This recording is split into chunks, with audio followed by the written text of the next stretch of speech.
Ancient prophecies feel less like dusty warnings and more like headlines from tomorrow's news.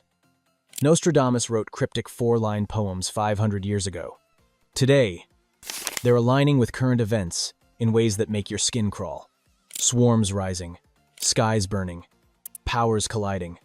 These aren't metaphors anymore. They're happening. Let's decode what 2026 actually holds. The Swarm That Isn't Bees. Book 1. Quatrain 26 mentions a great swarm of bees rising up and causing chaos. Nostradamus didn't write paragraphs, just cryptic four-line poems. For centuries, scholars assumed he meant actual bees. Then drone swarms started appearing. Airports shut down. Military bases scramble jets because dozens of tiny flying objects show up on radar with no explanation. Police departments report clusters of unidentified drones flying in formation at night. No markings, no known operators, no identity. These aren't hobbyist quadcopters. They're coordinated, sophisticated, and disturbingly effective at evading detection. Then there's the robot side. Boston Dynamics and Tesla keep showing off humanoid bots looking less like prototypes every year. Tesla's Optimus robots were literally shown doing basic factory tasks autonomously in early 2025. Walking, lifting, assembling without human supervision. When Nostradamus described a swarm overwhelming cities, scholars dismissed it as symbolic. Now it feels eerily fitting. Tiny flying machines and human-shaped robots moving together in ways that challenge our understanding of control. Maybe he wasn't talking about bees at all. Fire from the sky at 45 degrees. The sky burning at 45 degrees for centuries, this felt too dramatic to be real. Then look at the 45-degree latitude line cutting through Italy, Pacific Northwest, parts of France, China, and Eastern Europe. In 2023, 2024, and 2025, those exact regions shattered heat records repeatedly. Entire cities baked under temperatures nobody believed possible a decade ago. The phrase, sky burning, suddenly doesn't feel metaphorical, it feels observational. Then there's the second interpretation.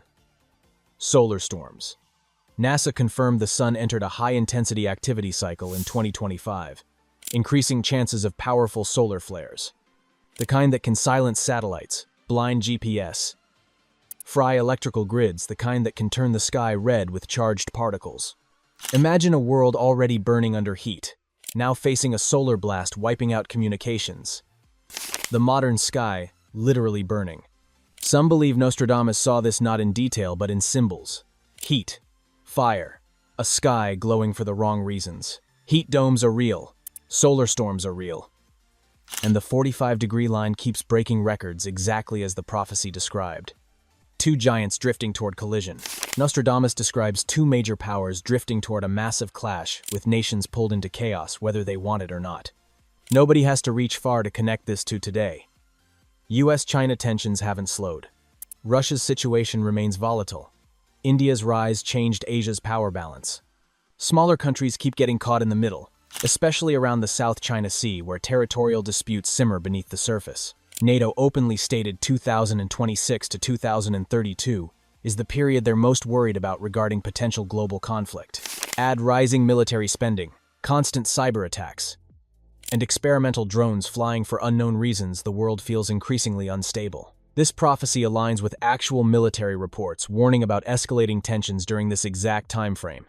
The frightening part, Nostradamus didn't describe traditional war. He described powers drifting a slow buildup, a spark waiting to happen. Maybe he foresaw modern conflict, cyber attacks, economic battles, technological races, and AI-driven weapons rather than tanks and missiles. The northern leader falls.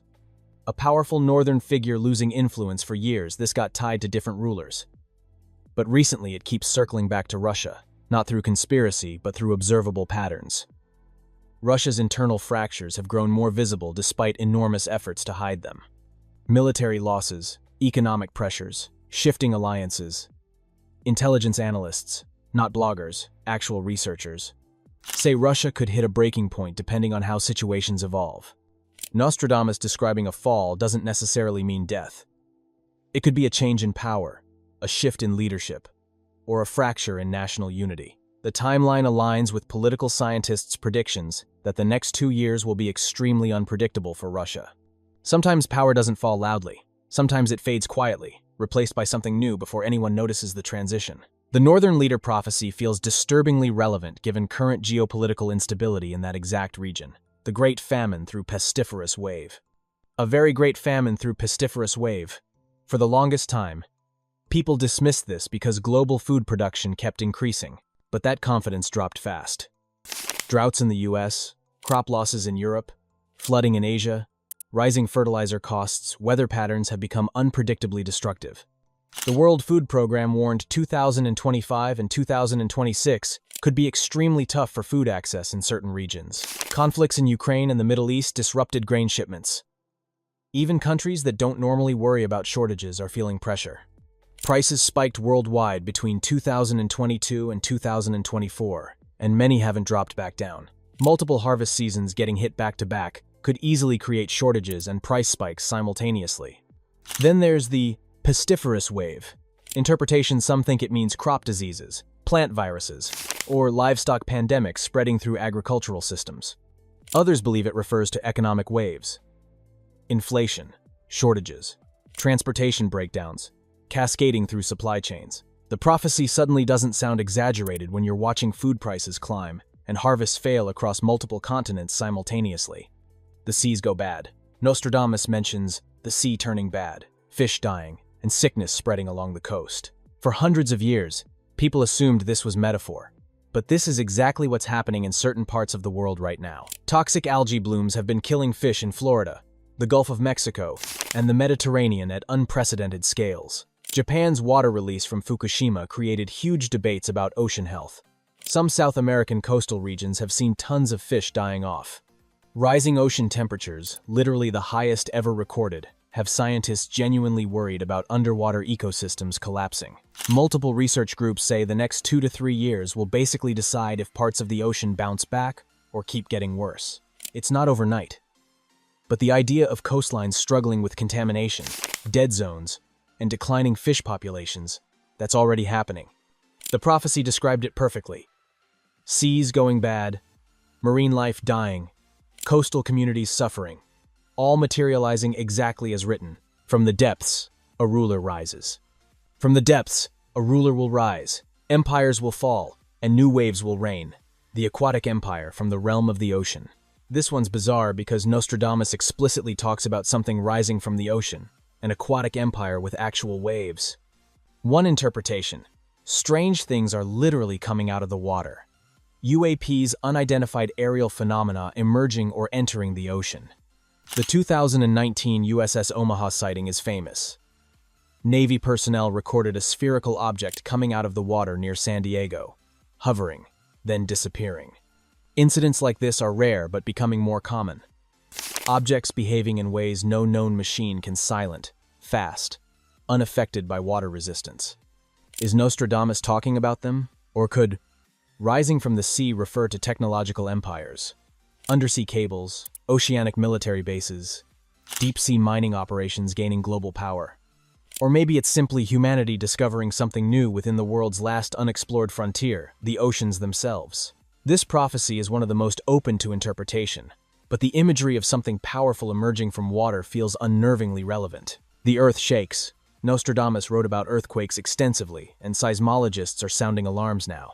The Cascadia subduction zone off the Pacific Northwest has been quiet for hundreds of years. That's the problem, it's overdue. Japan has continuous aftershock cycles. Turkey's 2023 earthquake reminded us that even prepared places can't fully handle nature's violence. Scientists are especially watching the Ring of Fire, the chain of volcanoes and fault lines stretching around the Pacific from Japan to Indonesia to Alaska to Chile. Doesn't mean a huge quake will definitely hit in 2026. But researchers say the odds in these zones are higher than usual. We've also seen a rise in smaller quakes happening in places that normally don't get them, parts of Europe and central US. The Earth never stays quiet forever.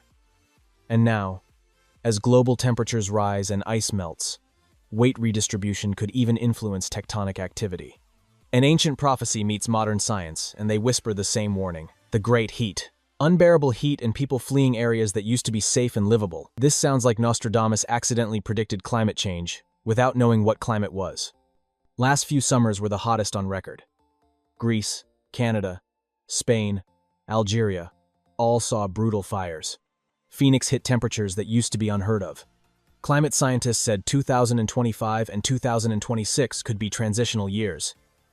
Either we stabilize damage or hit a long-term warm cycle, changing everything. Cities are already talking about heat migration plans and cooling zones because infrastructure isn't built for this. The prophecy of people fleeing unbearable heat isn't fantasy, it's becoming policy discussion in real government meetings. Nostradamus never wrote with precision. He wrote symbols, images, shadows of possibility. What makes his prophecies terrifying isn't their accuracy, it's how easily they align with fears of any era, including ours. But maybe that's the point. Prophecies can be warnings, not destinies. They exist to make us aware, not afraid. Which prediction struck you most? Drop your thoughts below and subscribe for more mysteries hiding in plain sight.